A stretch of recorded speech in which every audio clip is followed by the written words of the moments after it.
By the People, for the People, The Gathering to Get Healthcare Now by Don McCormick. Chapter 1. Cooperative Medical Economics from a Distributist Point of View. The current healthcare delivery system and the economic system within which it should be developed and operated are discussed within the ideas of Siddhartha Gautama and E.F. Schumacher. Gautama was the prince who founded Buddhism, and Schumacher was the economist that advanced the ideas of the distributist. Distributism is an ideology asserting that the world's productive assets should be widely owned rather than concentrated. It was developed in Europe in the late 19th and early 20th centuries based upon the principles of Catholic social teaching, especially the teachings of Pope Leo XIII in his encyclical Rerum Novarum, and Pope Pius XI in Quadragesimo Anno. It views both capitalism and socialism as equally flawed and exploitive, and it favors economic mechanisms such as small-scale cooperatives and family businesses and large-scale antitrust regulations. Modern economics is not working for patients and physicians.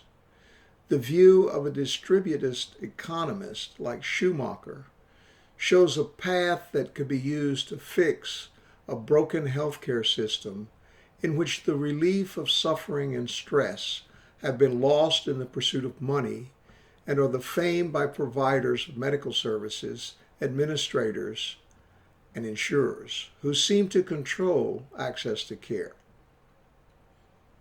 30 years ago, I was in Memphis, Tennessee, and Birmingham, Alabama.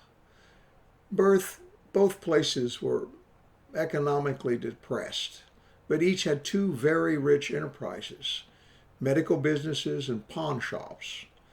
Pain and suffering had built the medical businesses, and need caused by poverty had built the pawn shops. These cities and their conditions were examples of growth in areas of our economy where pain and suffering were rising as poverty increased. Compassion and a new understanding of how economics should work are the cures for a healthcare system that continues to fail. Gautama has described the first two steps we need to take: the right view and the right intention. By right view, he means to see and to understand things as they really are. He means to see things through, to grasp the impermanence and the imperfect nature of worldly objects and ideas. It's not an intellectual capacity. It is attained, sustained, and enhanced through all capacities of the mind. It begins within the intuitive insight that all beings are subject to suffering, and ends with the complete understanding of the true nature of all things. Since our view of the world forms our thoughts and our actions, right view yields right thoughts and right actions. Right intention refers to the volitional mental energy that controls our actions. Right intention is a commitment to ethical and mental self-improvement. There are three types of right intentions: the intention of renunciation or resistance to the pull of desire, the intention of goodwill, resistance to feelings of anger and aversion, and the intention of harmlessness or compassion. Right view and right intentions are the first steps. The reformation and recreation of the healthcare and its delivery system in the United States starts with these first two steps, but complete reform may require that every step be taken in the Noble Eightfold Path to enlightenment. Before the relief of suffering, and in addition to the right view and right intention, we found the need for understanding an economic system that would facilitate reform. It's not the dominant economics of our time, nor necessarily any of the cruder forms of them from the distant past. It is something that was suggested by Gautama to understand things as they really are.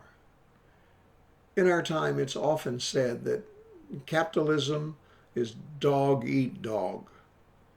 But under socialism, both dogs starve. We think those are major flaws and that neither of those popular economic systems will foster good health and prosperity. Other thoughts that have been well described may lead us to a way to exchange values that will make it possible to see things as they really are and to have health and healthcare the way nature intends. The economics described here is a starting place for change that can be embraced by both science and metaphysics within the confines of nature for personal and environmental well-being. E.F. Schumacher has described this starting point in his book, Small is Beautiful. This essay is an attempt to expand on his ideas within our discussion of health and healthcare improvements. Medical economics is an oxymoron. It is difficult to imagine that the practice of medicine is joined to knowledge concerned with the production, consumption, and transfer of wealth. If that were true, humans and the whole of sentient being would not regard health and the recovery from sickness and injury as a universal want and need, instinctive in every mother and father regardless of the species. The two words medical and economics are used together only because ideas rooted in the 19th century have yet to be purged from this generation. While we find truths in the works of Darwin, Wallace, Marx, Freud, Einstein, and Keynes, contrary to the 6 great ideas from these men of the 19th century and early 20th century, we have not evolved in a hopeful way. The fittest do not necessarily survive. Religion and philosophy are not supplements of material life processes. Unfulfilled incest wishes are not root causes. Sometimes we know what we're talking about and whether it is true, and know-how about scientific matters does not lead to objective knowledge about meaning and purpose.